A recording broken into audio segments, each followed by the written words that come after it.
Bom dia, tudo bem com vocês aí? Comigo aqui tudo bem.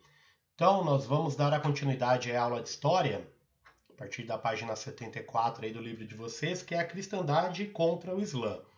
Na verdade, o que a gente vai ver nesse capítulo aqui é como acaba o período clássico, que é o período aí do Império Romano e tal, e se torna, né, a Idade Média. Então, na verdade, esse período de transição que nós vamos ver nessa aula aqui, tá? Eu garanto que vai ser uma aula muito extensa, né, pessoal? Um capítulo muito grande. Se quiser aí, talvez ver em dois momentos para prestar mais atenção, né? E é um tema muito confuso, muito complicado, um tema que atualmente está caindo muito nos vestibulares da vida por aí, tá?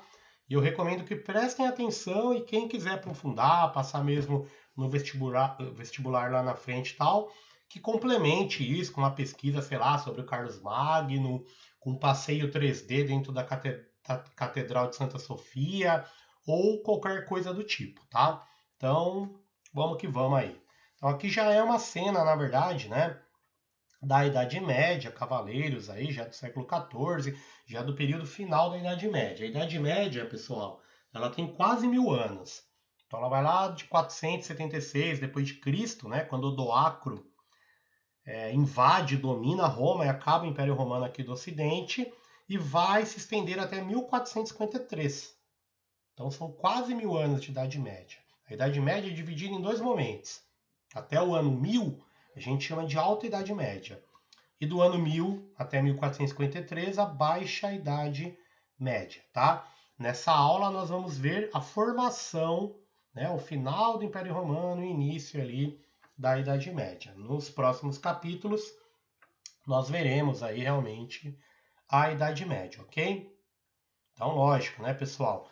Uma dica que eu dou: você quer ver o período, você pode ver a arquitetura dele. Então, por exemplo, né, se olhar aqui as casas de São Paulo, 100 anos atrás, você vai ver o quê? Uma casinha lá no fundo, quintal na frente, um muro ali de 1 metro, 1 metro e meio, pequenininho e coisa e tal. Hoje você olha no mesmo lugar, você vai ver o quê? Uma casa. Você nem vê a casa, você vê uma muralha, arame farpado, você vê filmadora, às vezes tem uma guarita, sistema de segurança e coisa e tal. Por quê? Obviamente porque o período que nós vivemos é muito mais violento que 100 anos atrás, né? A mesma coisa, pessoal, da arquitetura da Idade Média. Você vai ver o quê? Muralha, fosso, castelo, fortificações. Qual que é a ideia? Muita guerra no período, né? Então, uma época aí que não tem um governo central, que o poder está fragmentado e vão ocorrer guerras aí por toda a Europa, ok? Aqui, pessoal, o fim, então, o capítulo 6 que nós vamos estudar hoje, tá? Mando uma água aqui. Então, o Ocidente cristão e a expansão do islamismo, né? Aqui, então, como que acaba o Império Romano, pessoal? Roma começou ali com uma cidadezinha na Península Itálica, que começou a dominar a cidade do lado, ter mais escravos, mais gente para plantar, mais homens podiam ir para a guerra, e assim foi expandindo. Depois de 1000 anos, né, formou aquele império gigantesco, que dominou boa parte da Europa, até a Inglaterra, o norte da África, um pedaço da Ásia. Então foram 1000 anos crescendo. Mas Roma sempre precisava crescer para conseguir mais escravos, porque esses escravos eram quem plantavam em Roma. E os homens iam para a guerra.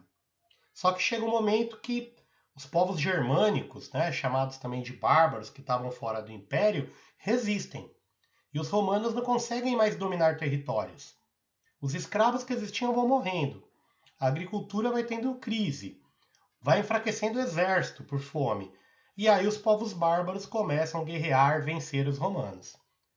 Então, Roma cresce durante 1000 anos.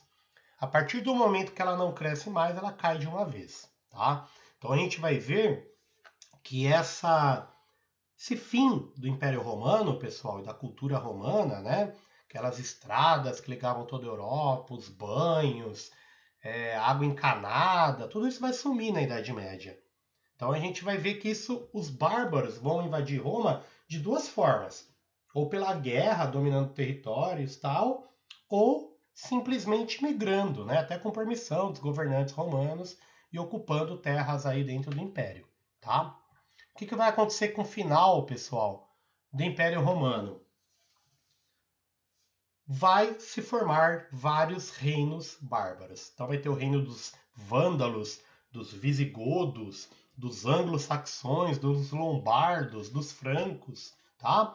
Então vão ser vários pequenos reinos na Europa.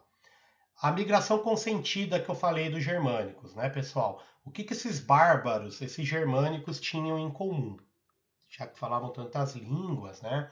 Eram diferentes uns dos outros. Primeiro, a religião, que a gente chama de paganismo.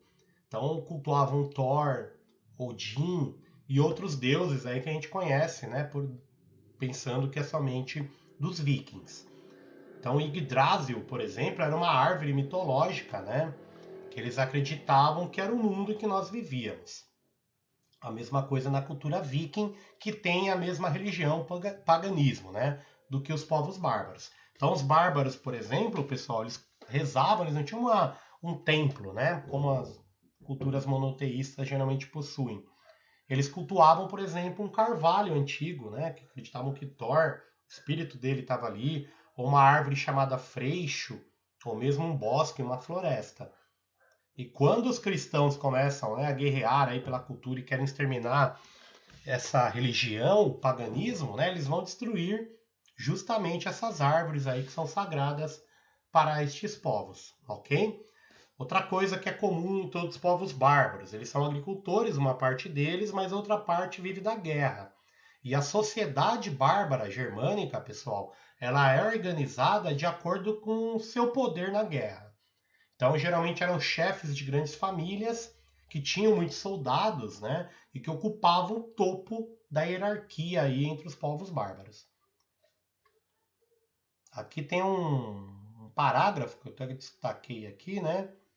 Falando dos povos que invadiram. Então, ó, ao longo do século V, os romanos permitiram que suevos se fixassem na Espanha, os burgúndios na Suíça. No mesmo período, os vândalos se estabeleceram na Mauritânia, que é o norte da África hoje, os saxões na Britânia e os anglos também, né? Porque anglo-saxão é a Inglaterra, né? E os ostrogodos, a atual Hungria. Então, esses povos vão invadindo, né? E vão em muitos lugares formando seus próprios reinos. A cultura bárbara, a língua bárbara, vai se misturar com o latim e vai se tornar as modernas línguas. Então, a língua visigoda, por exemplo, mais o latim, vai se tornar a atual língua portuguesa. A língua dos francos e o latim, a atual língua francesa. Dos lombardos, né, e o latim, a atual língua italiana. Então, por isso que as línguas latinas, que têm a origem no latim, são muito parecidas, né? O último suspiro de Roma, pessoal. Roma cai de vez, né? No dia 4 de setembro de 476 d.C. Então, Odoacro, que era o chefe, o líder, o rei dos Érulos, né? É o povo que vai invadir aí Roma, vai tirar do poder um imperador chamado Rômulo Augusto, que vai ser o último imperador romano. Então, Odoacro ali pega a coroa dele, envia lá para o Oriente, e Odoacro se intitula ali imperador de Roma. Então, um bárbaro, um germânico, virando ali o novo rei de Roma. Então, é no ano 476, com a queda do Império Romano, pessoal, nesse ano, acaba o período clássico da história e começa o período da Idade Média. Então, é o que marca, né, a mudança de um período para o outro. A queda de Roma, ok? Aqui está falando de Átila, o rei dos Hunos, né, ó, que é um povo que também quase invadiu Roma uns anos antes do Odoacro, né? Então, pouco tempo antes do Odoacro. Os Hunos, pessoal, chefiados aí pelo Átila, né, que chama o flagelo dos deuses, né? Ele cerca Roma e ele vai negociar uma grana aí para ele invadir e destruir Roma. Quem que vai negociar com ele? O Papa. Então, o que está acontecendo aqui no Ocidente? Né? Ele não negocia com o imperador, ele negocia com o Papa. Então, o Papa está se tornando mais importante do que o imperador, que é o poder político. Então, na Idade Média, né, a Igreja Católica vai ter muito poder, às vezes muito mais poder do que reis, em alguns momentos, tá? E é nesse momento aí de queda de Roma, né, da fundação da Igreja Católica, que isso começa a acontecer. Nós vamos estudar nesse momento, pessoal, a queda, o fim do Império Romano do Ocidente. Quando Roma foi dividida entre Oriente e Ocidente, né, o Império do Oriente vai ficar em pé por mais 1000 anos. Então, o Oriente, a capital era Constantinopla.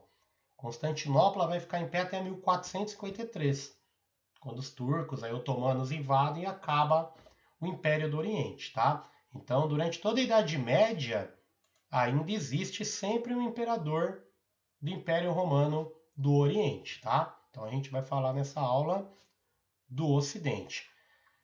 Primeiro eles eram chamados de Bizâncio, né? A capital lá, Constantinopla. Só quando Constantino, que é aquele primeiro lá, se tornar católico, né? Que eles mudam o nome para Constantinopla. Depois que o Maomé III invade em 1453, ela passa a se chamar Istambul, que é a atual capital da Turquia, tá? Esse tipo, pessoal, de arte, né, que tem esses mosaicos com muito dourado aí, é a arte bizantina, é a arte de Constantinopla, que vai continuar aí, como eu falei, por mais 1000 anos, e depois a gente vai estudar. César, o papismo, pessoal, é esse poder, né, do César, dos imperadores romanos, que começa a se concentrar mais na mão do Papa do que do próprio poder político, né? Então a gente começa um momento aí teocrático, vamos dizer assim, né? Que o Papa tem mais poder do que o próprio imperador.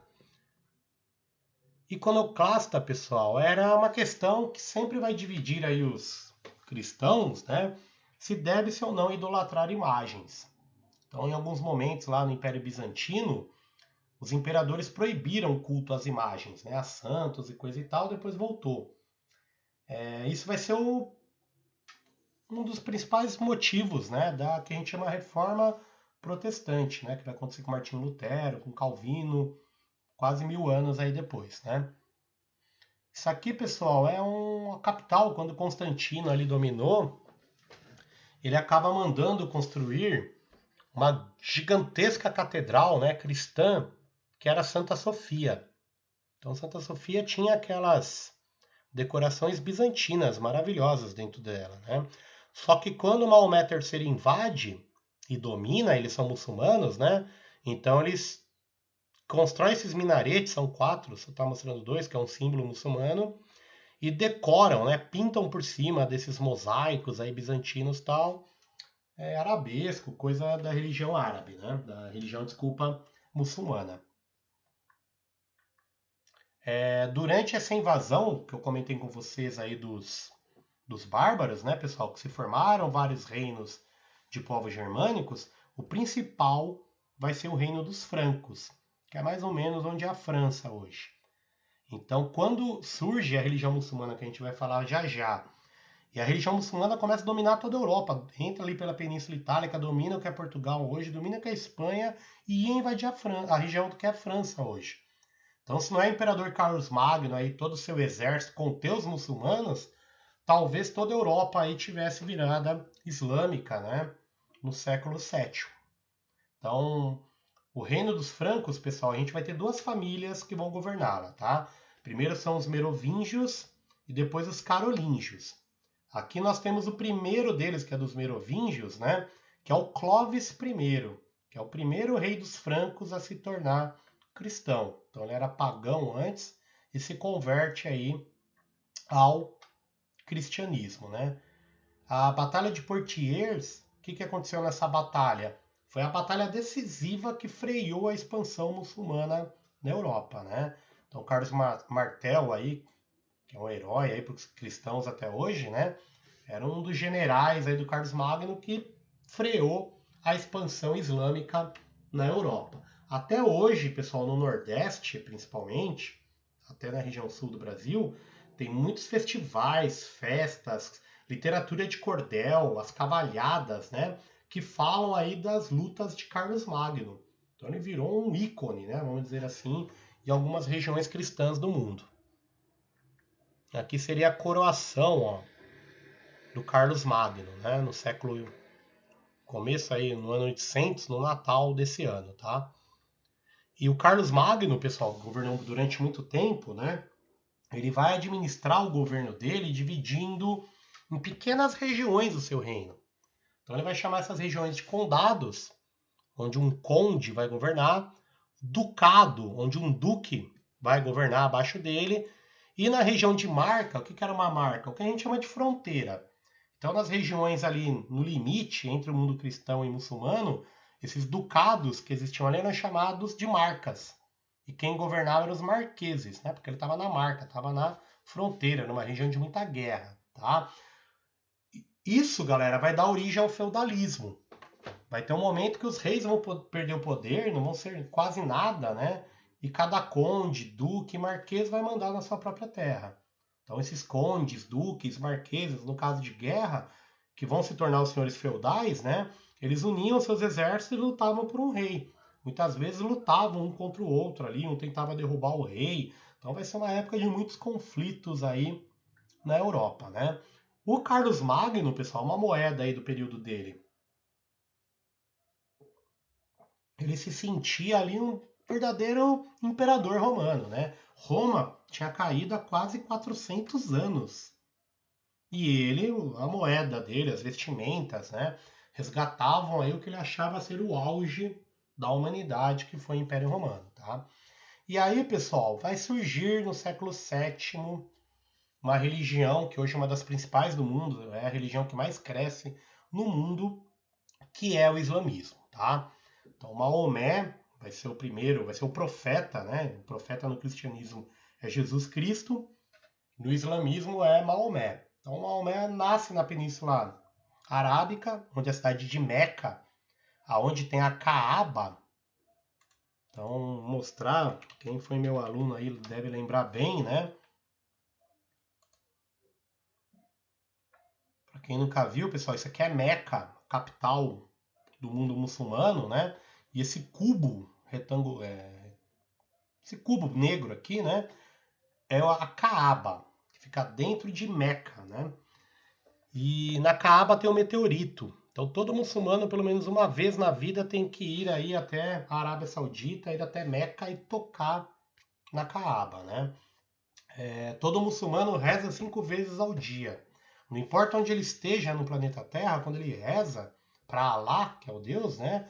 Ele vira em direção a Meca. Na verdade, ele vira em direção a Caaba. Esse templo, pessoal, já existia antes do Maomé. Então era politeísta, né? Lá em Meca, a Caaba era usada, cultuada por uma religião que cultuava vários deuses.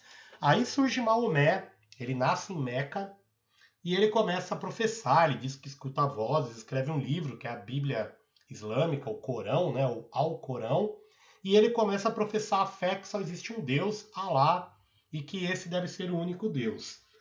Os comerciantes ali, que tinha muita gente que visitava já Meca tal, por causa da religião, expulsam ele. Ele vai para Medina.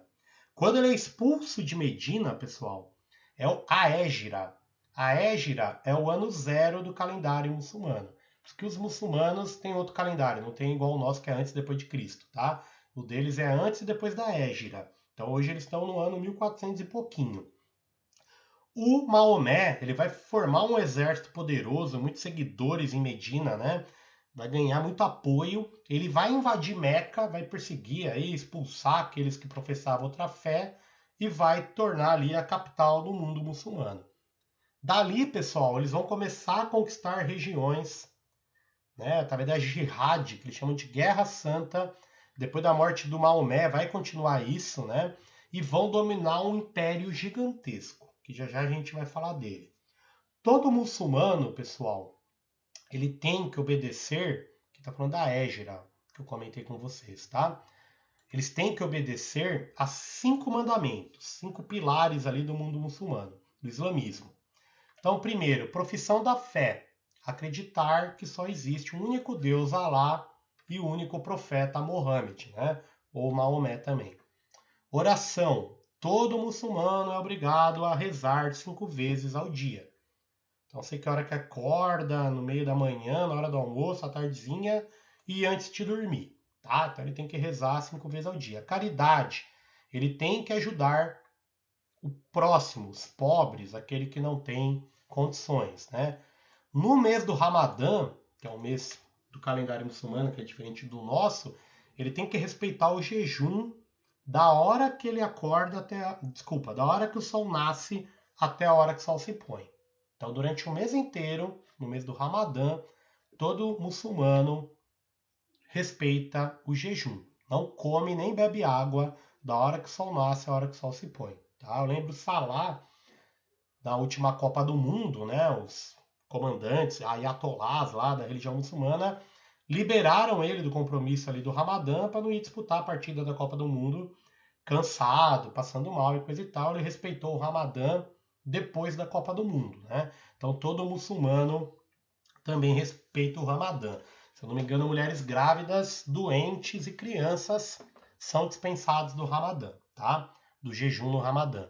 Peregrinação. E o último, pessoal, que eu tinha comentado, todo muçulmano, desde que tenha condição econômica e física, né?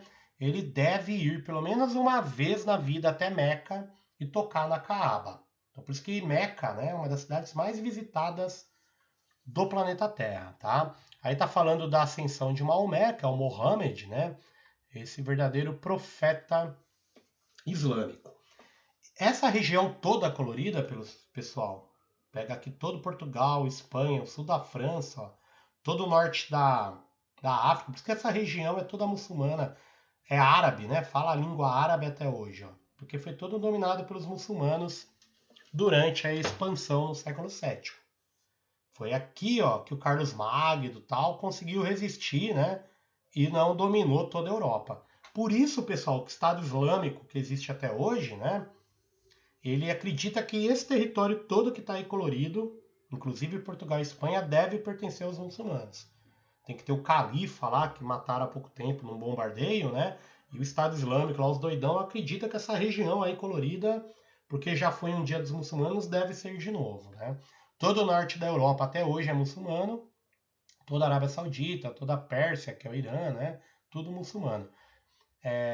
E aqui, pessoal, Portugal e Espanha, como foi muito tempo dominado por pelos muçulmanos, né? Eles receberam muita influência muçulmana. Então, nossa língua, por exemplo, portuguesa, toda a palavra com alquimia, algema, almofada, almoxarifado, almôndega, é árabe, na verdade, né? Porque as línguas misturaram aí durante esse domínio, né? Quando Maomé morre, pessoal, a gente vai ter uma divisão entre os muçulmanos, tá? Um grupo vai seguir um líder, outro vai seguir outro, e vão surgir dois grupos entre os muçulmanos, os sunitas e os xiitas. É igual assim nós aqui, né? Nós somos cristãos no Brasil, mas a gente tem evangélico e católico.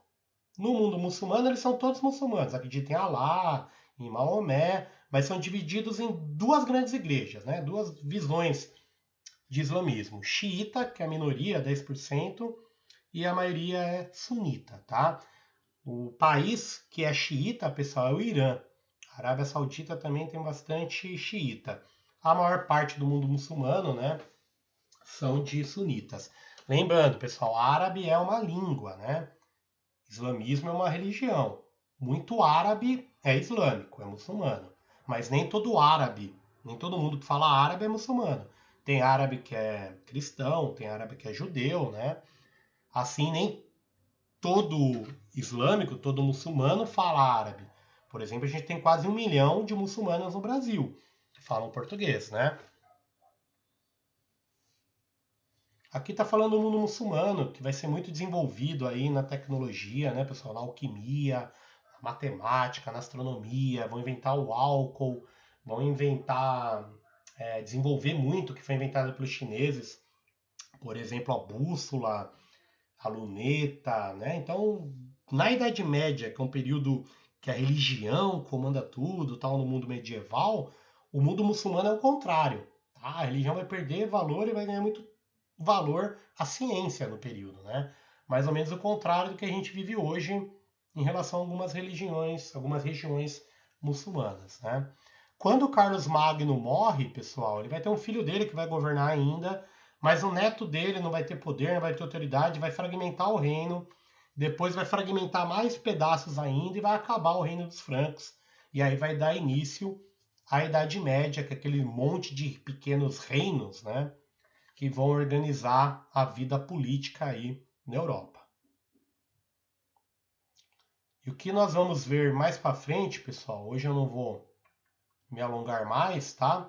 Mas é propriamente o mundo medieval, né? Então isso aqui é um tema, a gente viu hoje a transição do mundo clássico aí para o mundo medieval. E a partir da próxima aula, propriamente o mundo medieval, tá?